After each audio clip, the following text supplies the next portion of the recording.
Welcome friends. आप सभी का स्वागत है JavaScript tutorial basic to advance series में। आज हम देखने वाले एरे इंस्टेंस मेथड्स। हमने पहले वीडियो में कुछ एरे इंस्टेंस मेथड ऑलरेडी देखे थे। अब हम जो बचे हुए एरे में इंस्टेंस मेथड्स हैं वो हम अभी देखेंगे। तो let's start with one by one array instance methods. सबसे पहले फिल मेथड।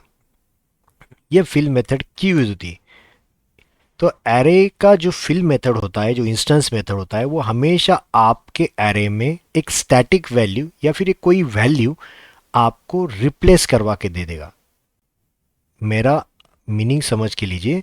रिप्लेस करवा के देगा मतलब हम उस चीज को फिल करवाएंगे एग्जिस्टिंग एरे की वैल्यूज के ऊपर। मतलब हम इसका सिंटैक्स कैसे लिख सकते हैं?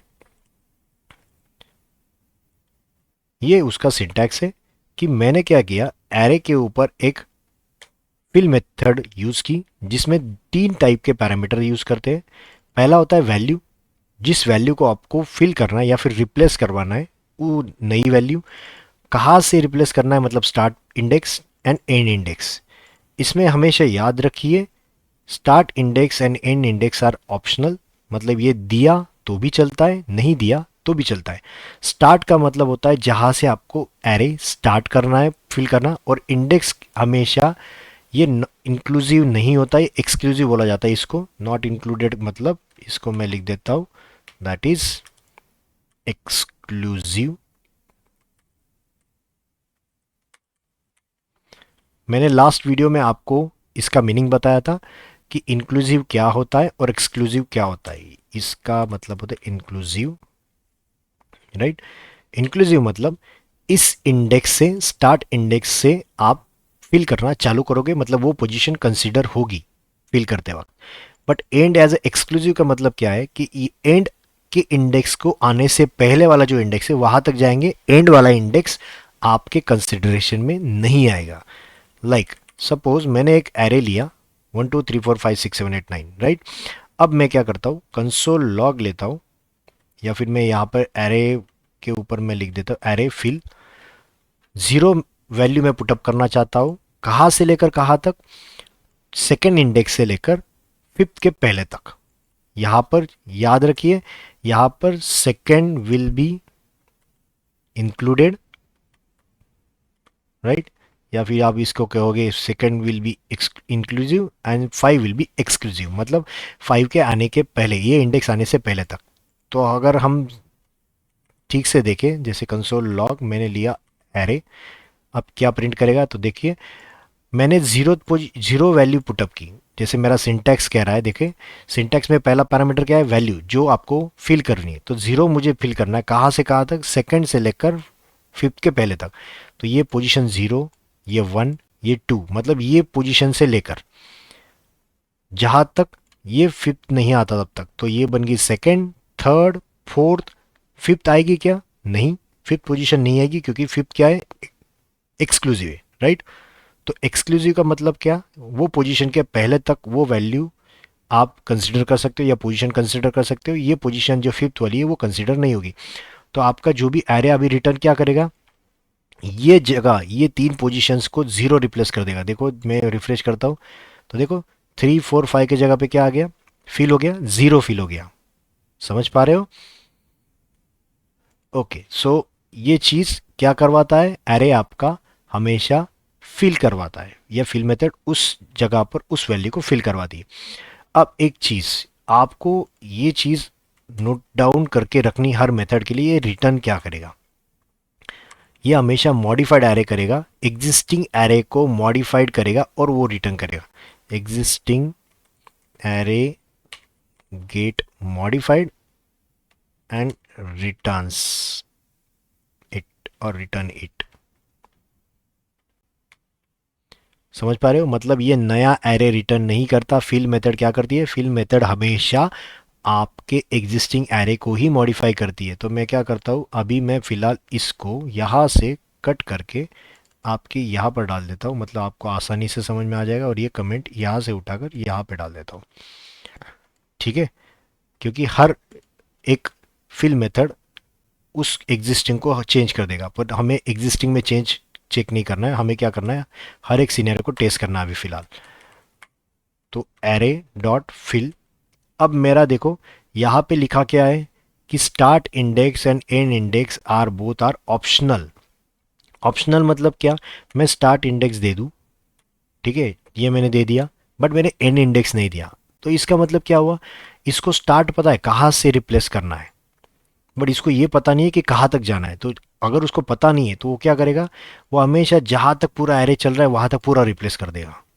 मतलब ये 3 से लेकर पूरा 9 तक ये सारी वैल्यूज़ को क्या कर देगा, वो रिप्लेस कर देगा। देखो जैसे मैंने रिफ्रेश किया तो देखो इसने स्टार्ट जहाँ से हुआ वहाँ से लेकर पूरा एरे जब तक ख़त्म नहीं होता वो सारी वैल्यू ज़ीरो से फिल कर दी। समझ पा रहे हो, अगर आपने एंड वैल्यू नहीं दी है तो बोथ आर ऑप्शनल, तो इसी वजह से ये भी चीज़ वैलिड है। अगर इसी चीज़ को मैं ऐसे कर दूं कि मैंने स्टार्ट भी नहीं दिया, मैंने सिर्फ एक वैल्यू दे दी, क्योंकि मेरा स्टार्ट भी ऑप्शनल है, मैंने ये नहीं दिया, तो आप सोचो इसका आंसर क्या आएगा। यस करेक्ट, ये अगर स्टार्ट भी पता नहीं है और एंड भी पता नहीं है तो ये क्या करेगा, पूरा एरे रिप्लेस कर देगा उस वैल्यू से, मतलब ज़ीरो से रिप्लेस कर दिया, सारी वैल्यूज़ क्या बन गई, ज़ीरो। तो ये मेथड होती है फिल। सेम इसी तरीके से अपने पास एक और मेथड है इंस्टेंस मेथड, मैं अभी फिर इसको कमेंट करता हूँ आपके लिए, यहाँ पर मैं पार्टीशन डाल देता हूँ, कॉपी, ओके। तो नेक्स्ट मेथड है फिल्टर। आपको ये चीज़ याद रखनी है कि एरे की सबसे इम्पॉर्टेंट कुछ मेथड्स में से मेथड है तो वो है फिल्टर। फिल्टर हो गई, आपका मैप मेथड हो गया, या फिर आपका फॉर ईच हो गया। तो ये सारी क्या है, इंपॉर्टेंट मेथड्स हैं, और आपके इंटरव्यू पर्सपेक्टिव से अगर देखा जाए तो ये मेथड बहुत काम की चीज़ है। क्योंकि अगर आप जावास्क्रिप्ट का इंटरव्यू दे रहे हो तो आपको ये सवाल डेफिनेटली पूछा जाएगा, what is mean by filter method और what is the use of filter method. So मैं हर एक चीज़ आपको क्लियरली समझाऊंगा। फिल्टर मेथड की यूज होता है, it is use to iterate over an array and filter out the elements. तो ये क्या करता है, आपके एलिमेंट पर, मतलब एरे के सारे एलिमेंट को one by one go through करेगा, जैसे लूप चलता है वन बाय वन चलाएगा, और उसके ऊपर से कुछ चीज़ें फिल्टर आउट कर देगा। मतलब कुछ नंबर्स या कुछ वैल्यूज़ आपको फिल्टर आउट करनी है तो ये फिल्टर कर देगा। फिल्टर का मतलब आप तो समझ पाते हो कि दी गए सारे इसमें से कुछ फिल्टर करके कुछ गिन चुन के वैल्यूज़ आपको रिटर्न होनी चाहिए। तो मेरा जो कहना था कि गिन चुन के वैल्यूज रिटर्न होनी चाहिए, रिटर्न होनी चाहिए मतलब क्या, आपको वही एरे मिलता है क्या जो आपने दिया था। सपोज मैंने कहा कि मेरे पास 100 स्टूडेंट्स है और उसमें से मुझे फिल्टर आउट क्या करना है कि मुझे 30 से लेकर 50 वाले जितने रोल नंबर वाले स्टूडेंट है उतने ही चाहिए। तो आपको समझ आ रहा है, मैंने दिया हुआ एरे था 100 स्टूडेंट्स का, लेकिन मुझे रिटर्न क्या हो रहा है, 30 से लेकर 50 वाले, मतलब मुझे नया एरे मिल रहा है। एग्जिस्टिंग एरे मिल रहा है क्या, नहीं, एग्जिस्टिंग से मुझे फिल्टर आउट करने के बाद नया एरे मिल रहा है। तो ये चीज़ याद रखना, इसका मैं एक नोट डाल देता हूँ, it does not change the original array, it returns the new array. ये सबसे इंपॉर्टेंट पॉइंट है आपके इंटरव्यू पर्सपेक्टिव से, कि इंटरव्यूअर आपको पूछेगा कि filter method original array change करता है क्या, नहीं, it won't change the original array, it always returns the new array. Okay, और एक चीज़ आपको नोट करने के लिए, ये फर्स्ट पॉइंट मैं डाल देता हूँ। सेकंड, आपका ये फिल्टर हमेशा एक call back function as a argument लेगा, ठीक है, which contains the three element, it contains three arguments, first that is आपका करंट वैल्यू या फिर एलिमेंट, उसके बाद इंडेक्स एंड एरे। ये तीन टाइप के पैरामीटर वो कॉल बैक फंक्शन लेगा। अब इसका सिंटैक्स मैं आप सबको समझाता हूँ। इसमें सिंटैक्स कैसे है, आप इस तरीके से इसको लिख सकते हो। इसमें क्या होता है कि आपने एरे लिया, जो भी एरे आप जिसके ऊपर आप ऑपरेशन परफॉर्म करना चाहते हो वो एरे लिया, उसके ऊपर फिल्टर मेथड अप्लाई की, और उसके अंदर आपने एक कॉल बैक फंक्शन यूज़ किया है। यहाँ पर आप नॉर्मल फंक्शन भी यूज़ कर सकते हो और कॉल बैक के तौर पर आप एरो फंक्शन भी यूज़ कर सकते हो। तो मैंने एरो फंक्शन का इस्तेमाल किया है। आप इसको लगे तो ट्राई करने के लिए नॉर्मल फंक्शन का भी इस्तेमाल कर सकते हो। ठीक है, तो मैं अभी लिख देता हूँ array dot filter, right, filter, और इसके अंदर मैंने जो लिखा था एलिमेंट लेगा, राइट, ये 3 पैरामीटर लेता है, आर्गुमेंट लेता है कॉल बैक फंक्शन, ये कॉल बैक फंक्शन मैंने लिखा है, राइट। समझ पा रहे हो? आप अगर इसको थोड़ा कंफ्यूज हो रहे हैं तो मैं क्या करता हूँ, इसको ऐसे लिख देता हूँ, constant call back function, right. अब मैं इसके अंदर क्या कर रहा हूँ, कंसोल डॉट लॉग। इतना तो समझ पा रहे हो, एक मैंने फंक्शन बनाया और इस फंक्शन को एज अ कॉल बैक के तौर पे इसको पास कर रहा हूँ। अब तो क्लियर है आइडिया कि मैंने फिल्टर एक मेथड कॉल की जिसके अंदर मैंने कॉल बैक फंक्शन पास किया। वो फंक्शन में क्या था, ये चीज़ थी, मतलब ये अगर मैं कट करके इसके जगह पे पेस्ट कर दूँ तो भी चल जाता, बट मैंने आपके समझने के लिए बाहर निकाल के रखा है। तो इसको देखो, मैं जैसे ही रिफ्रेश करता हूँ तो इसने क्या किया, वन बाय वन सारी वैल्यूज़ को टारगेट किया, देखो इटरेट किया। सबसे पहले एलिमेंट मतलब जो वैल्यू है वो, यहाँ पर आप चाहते हो तो एलिमेंट की जगह पे वैल्यू डाल देता हूँ। वन बाय वन वैल्यू लेगा। फर्स्ट वैल्यू क्या है, 1, उसका इंडेक्स क्या है, 0, और ये एरे थर्ड पैरामीटर क्या लेगा जिसके ऊपर ये ऑपरेशन पूरा परफॉर्म हो रहा है, मतलब यहाँ पर एरे डॉट फिल्टर लिख रहे हो, राइट। तो ये पूरा array as a third parameter चला जाता है। तो देखो ये सारा पूरा थर्ड पैरामीटर सबके सेम है, क्योंकि ये एरे पर हम ऑपरेशन परफॉर्म करें, तो वो पूरा का पूरा array as a third parameter गया। हमें इससे नहीं लेना देना, हमें क्या चीज़ चाहिए मोस्टली, हमें चाहिए वैल्यू एंड इंडेक्स, इसके ऊपर हमें खेलना है। या आप अगर नहीं भी लिखते तो भी चलेगा, आप सपोज मैंने ऐसा लिख दिया, बट आपके समझने के लिए मैंने यहाँ पे समझाया था कि ये चीज़ भी थर्ड पैरामीटर होता है। ये देखो, राइट, चला। इसने क्या किया, फिल्टर मेथड को कॉल किया, इसने ये कॉल बैक फंक्शन को एग्जीक्यूट किया। इसमें क्या हो रहा है, first as a first value चला जाएगा वैल्यू के तौर पर, और उसका इंडेक्स जाएगा, और हर चीज़ को मैं कंसोल लॉग कर रहा हूँ, हर एक वैल्यू को मैं प्रिंट कर रहा हूँ, राइट। इतना समझ पा रहे हो? ओके, सो मैं वापस एरे रख देता हूँ आपके थोड़े समझने के लिए।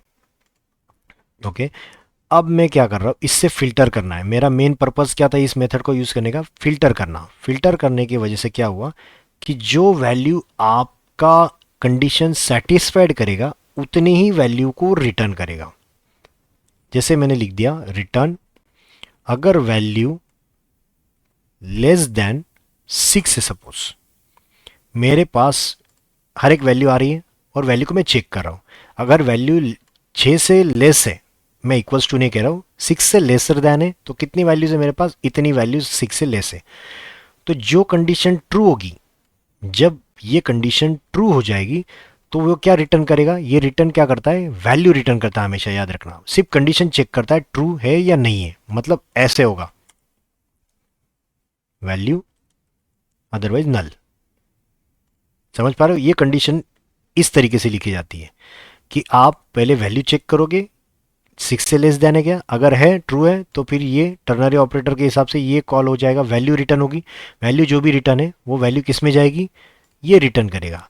अब मैंने एक आपको नोट बताई थी, it does not change an original array, it returns new array. तो रिटर्न करेगा तो रिटर्न लेने वाला भी कोई होना चाहिए। तो हमेशा एरे जब फिल्टर मेथड कॉल होती है तो ये रिजल्ट के अंदर यहाँ पर ऐसे रिटर्न हो जाएगा। और आप अगर इसको कंसोल लॉग करोगे, कंसोल डॉट लॉग रिजल्ट, तो देखना अभी इसको क्या प्रिंट हो रहा है।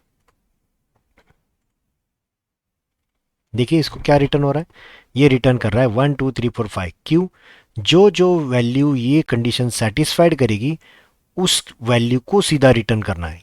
ये मतलब ये रिटर्न कर रहा है। इसको शॉर्टकट में कैसे लिखते हैं, शॉर्ट में ऐसे लिखना भी वैलिड है कि आप सीधा कंडीशन चेक करो, ऑटोमेटिक वो फिल्टर मेथड समझ लेती है कि अगर ये कंडीशन ट्रू है, जब भी कंडीशन ट्रू रहेगी तो वो वैल्यू के ऊपर थी तो वो वैल्यू सीधा रिटर्न कर देगा। आपको एक्सप्लिसिटली लिखने की ज़रूरत नहीं है कि वैल्यू को रिटर्न करो। ठीक है, सेम अगर मैं इसको चेंज करके ऐसे लिख दूं तो ये क्या रिटर्न करेगा, यस, ये रिटर्न करना चाहिए 7 8 9, क्योंकि ये वैल्यू किससे ग्रेटर है, 6 से। अगर मैं यहाँ पे इक्वल्स टू 6 कर दूँ तो यस, इसमें 6 भी ऐड हो जाएगा क्योंकि ये वैल्यू 6 है या 6 से ग्रेटर है। समझ पा रहे हो? तो ये होता है आपका फिल्टर मेथड। आप चाहते हो तो ऐसे लिख दो, या फिर आप इसको चाहते हो तो ऐसे भी लिखोगे तो भी चलेगा, वन एंड द सेम ही है। मैं इसको कमेंट कर देता हूँ। ये कॉल बैक इधर ऊपर ना लिखते हुए इसके जगह पे सीधा लिख दूँ, ठीक है। तो वन एंड द सेम ही है, इसमें कोई चेंज नहीं है। सिर्फ मैंने क्या किया, इसी के अंदर कॉल बैक फंक्शन लिख दिया, दैट इज वैलिड। और जब भी कंडीशन ट्रू रहेगी तो हमेशा याद रखो, मैं वापस कह रहा हूँ, जब भी कंडीशन ट्रू होगी तो ये कंडीशन जिस वैल्यू की वजह से ट्रू है तो वो वैल्यू रिटर्न होती है, इसलिए वैल्यू रिटर्न होकर यहाँ पे जा रही है। समझ पा रहे हो? ओके, ये हो गया filter method.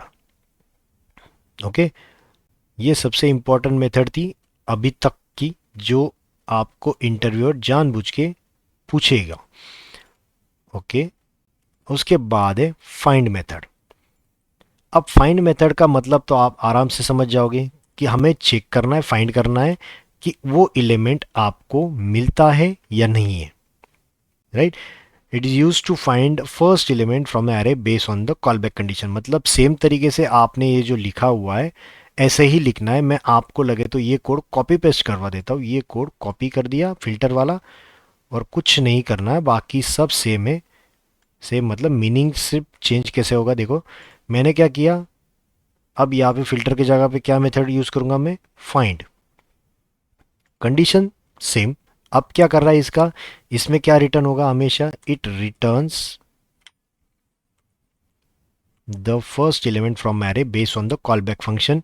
If element, okay इसके अंदर लिख देता, if element not found it returns undefined. ये सबसे इंपॉर्टेंट नोट होती है आपके फाइंड के लिए। मतलब अगर मैं फाइंड मेथड यूज़ करूँ, ये कॉल बैक फंक्शन है। अब आपको इस चीज़ समझ में आ गई तो मैं यहाँ पे ना लिखते हुए सीधा इसके अंदर लिख देता हूँ, मतलब आपको थोड़ा आसानी हो जाएगी समझने के लिए। ओके, अब ये क्या कर रहा है देखिए, फाइंड मेथड यूज़ कर रहा है इस एरे पर। इस एरे पर यूज़ करने के लिए उसने क्या किया, इसने लिखा है, मतलब मैंने यहाँ पे क्या लिख दिया कि आपको यहाँ पर एक कॉल बैक फंक्शन पास करना है जिसमें वैल्यू यूज़ होगी। आपने इंडेक्स और एरे नहीं लिखा तो भी चलेगा, आपको कंपलसरी होते हैं वैल्यू होनी चाहिए। तो वैल्यू के ऊपर मैं क्या कर रहा हूँ, वैल्यू अगर ग्रेटर देन और इक्वल्स टू 6 है तो रिटर्न कर दो। तो रिटर्न क्या करेगा, वो वैल्यू रिटर्न करेगा, राइट। जो मैंने पहले भी बताया था आपके फिल्टर में, जिस कंडीशन के ऊपर ट्रू हो रहा है तो वो वैल्यू रिटर्न करेगा। बट कंडीशन यहाँ पे क्या होती है, यहाँ पर 6 और 6 से ग्रेटर देन 4 वैल्यूज है। फिल्टर वो सारी वैल्यूज रिटर्न कर रहा था, बट आपका फाइंड मेथड हमेशा फर्स्ट एलिमेंट जो मिलेगा, जो कंडीशन सेटिस्फाइड करेगा वैसा फर्स्ट एलिमेंट ही रिटर्न करेगा। बाकी एलिमेंट को वो स्किप कर देगा, वो वैल्यूज रिटर्न नहीं करेगा। मतलब ये फाइंड मेथड हमेशा एक बार ही चेक करता है कि भाई अगर इस सारे वैल्यूज में से कोई पहला ऐसी वैल्यू हो जो कंडीशन सेटिस्फाइड कर रही हो, राइट। समझ पा रहे हो, मैं रिपीट कर रहा हूँ। फाइंड मेथड हमेशा ऐसा चेक करेगा कि आपके दिए गए एरे के ऊपर, जिसके ऊपर आपने फाइंड मेथड अप्लाई की है, उसके अंदर ये कंडीशन सेटिस्फाइड करने वाला जो फर्स्ट एलिमेंट होगा, जो फर्स्ट वैल्यू होगा उसको रिटर्न करो, बाकी वैल्यू से मुझे लेना देना नहीं है। तो इसकी सबसे पहली कंडीशन सेटिस्फाई किसने की, 6 ने, क्योंकि वैल्यू इज ग्रेटर देन और इक्वल्स टू 6। ये 6 या 6 से बड़ा है क्या, हाँ 6 तो है, इसीलिए इसने वैल्यू क्या रिटर्न की, रिजल्ट में 6। 7 8 9 रिटर्न नहीं की। अगर आप यहाँ से इक्वल्स टू हटा दोगे सपोज, तो इसने क्या रिटर्न करना चाहिए, 6 से ग्रेटर देन वैल्यू 3 है हमारे पास, 7 8 9, बट वन बाय वन अगर वैल्यू ले तो सबसे पहली वैल्यू कौन सी आएगी, 7, इन तीनों में से। तो देखो इसने क्या रिटर्न किया, 7। तो याद रखना, फाइंड हमेशा रिटर्न करेगा फर्स्ट एलिमेंट ऑकरेंस। ऑकरेंस लिख देता हूं, जो पहला एलिमेंट आपको मिलेगा वो ऑकरेंस आपको लेकर आपको रिटर्न करेगा, राइट। ये था आपका फाइंड मेथड। अब इसी की तरह आपके पास एक और मेथड होता है, फाइंड इंडेक्स,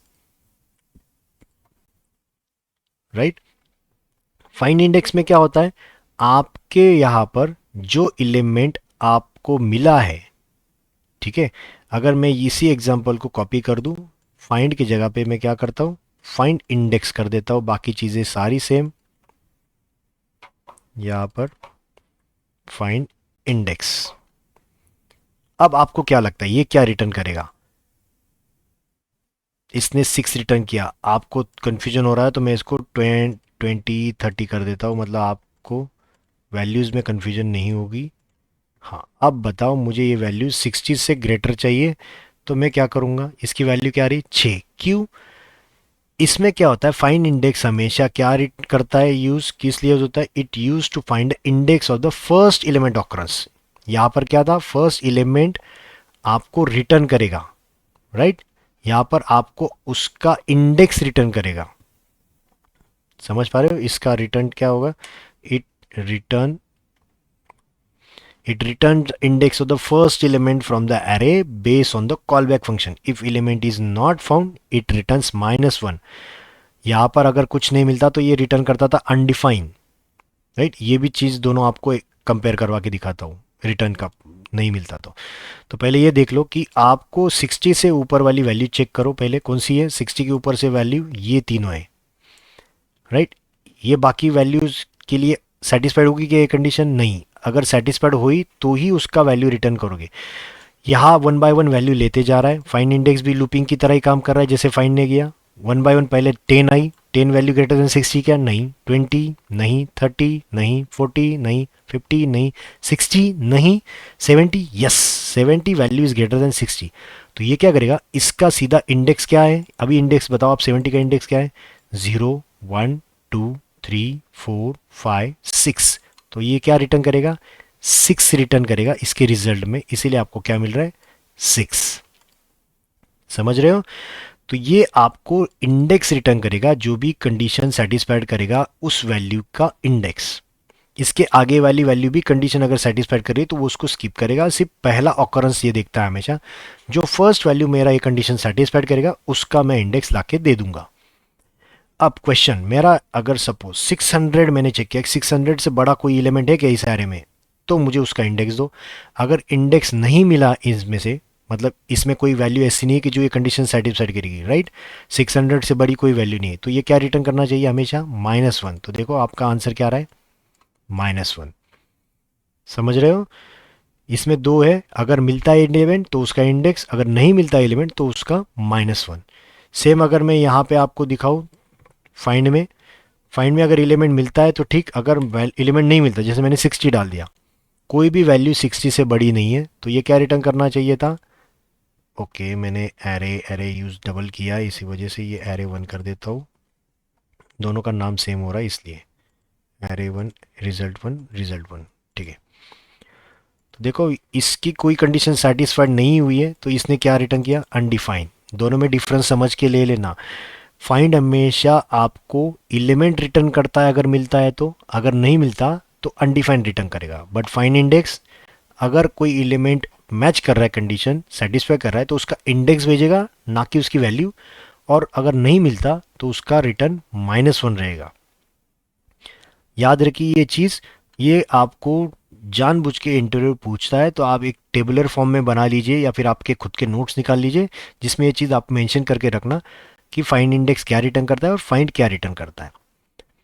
नेक्स्ट मेथड है हमारे पास फाइंड लास्ट।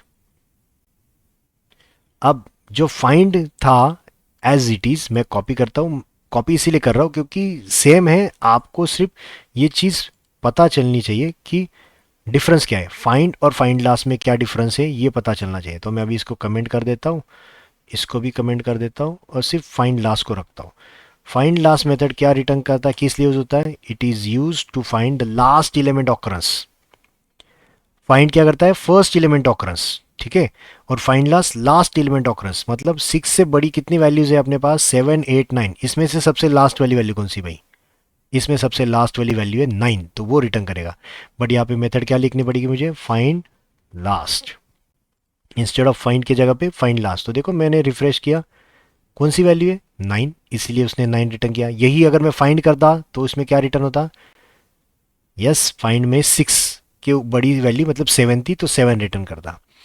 फाइंड लास्ट का मतलब है लास्ट में से वो एलिमेंट जो पहला सेटिस्फाइड कर रहा है उसको चलाओ या उसको दिखाओ। तो ये पूरे एरे में सबसे लास्ट में कोई कंडीशन है जो सेटिस्फाइड कर रहा है तो 9 रहेगा, राइट, इसलिए 9 रिटर्न कर रहा है। यही फाइंड लास्ट इंडेक्स, मतलब फाइंड इंडेक्स जो हमने देखा वो फर्स्ट से चालू करता है, राइट, सेम अगर वही चीज़ मैं फाइंड लास्ट इंडेक्स से करूँ तो मतलब लास्ट से चीज़ें ढूंढना चालू करेगा। इसमें एक थोड़ा ट्विक है, तो आप देखो, अगर समझ में आता है तो मुझे बताओ, नहीं तो मैं आपको ये चीज़ समझाता हूँ। इसको कमेंट किया, it is use to find index of the last element occurrence. अब आप मुझे थोड़ा ठीक से समझाना। मेरे पास 60 से बड़ी कितनी वैल्यूज़ हैं? 70, 80 और 90, राइट। यहाँ पे मैं कंडीशन मेथड का नाम चेंज कर दो, फाइंड लास्ट इंडेक्स। ठीक है। अब मैं इसको रिफ्रेश जैसे ही करता हूँ तो देखो, मेरे पास 60 से बड़ी वैल्यू कौन सी है? 70, 80 और 90।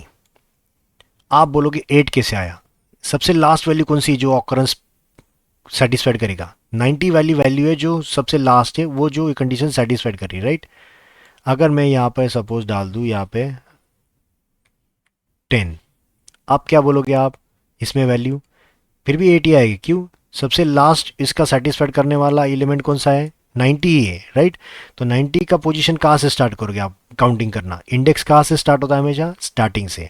तो हमेशा काउंटिंग स्टार्टिंग से ही होगी, 0, 1, 2, 3, 4, 5, 6, 7, 8। तो 90 ये वैल्यू सेटिस्फाइड कर रही है, इसलिए इसका इंडेक्स 8 आया। बहुत सारे स्टूडेंट्स या कैंडिडेट्स ये क्या करते हैं, फाइंड लास्ट इंडेक्स में लास्ट से काउंटिंग करना चालू करते हैं। तो ये 0, ये 1, तो 1 आना चाहिए। नहीं, ये गलत चीज़ है। आप ऑकरेंस कभी भी ढूंढोगे तो लास्ट से करोगे, बट उसका इंडेक्सिंग काउंटिंग कभी भी, एरे हमेशा इंडेक्सिंग कहाँ से देता है? 0 से देता है। और 0 कहाँ पे होता है? यहाँ पर। तो हमेशा इंडेक्सिंग स्टार्टिंग से होता है, तो ये इंडेक्सिंग काउंटिंग करना हमेशा स्टार्टिंग से होगा। इसीलिए आपको वैल्यू 8 आ रही है, भले ये वैल्यू सेकंड लास्ट है, बट इसका काउंटिंग कहाँ से होगा? स्टार्टिंग से। तो ये था आपका फाइंड लास्ट इंडेक्स। तो ये थे आपके एरे के कुछ इंस्टेंस मेथड। बाकी इंस्टेंस मेथड हम और देखेंगे नेक्स्ट वीडियोस में। अगर आपको ये वीडियो पसंद आता है तो आप इसे लाइक, सब्सक्राइब और शेयर ज़रूर कीजिए, जिससे आपको बेनिफिट होगा। और आपके फ्रेंड्स को भी ये वीडियोस की लिंक शेयर कीजिए, जिससे उनको भी बेनिफिट हो सकता है। तो तब तक के लिए थैंक यू।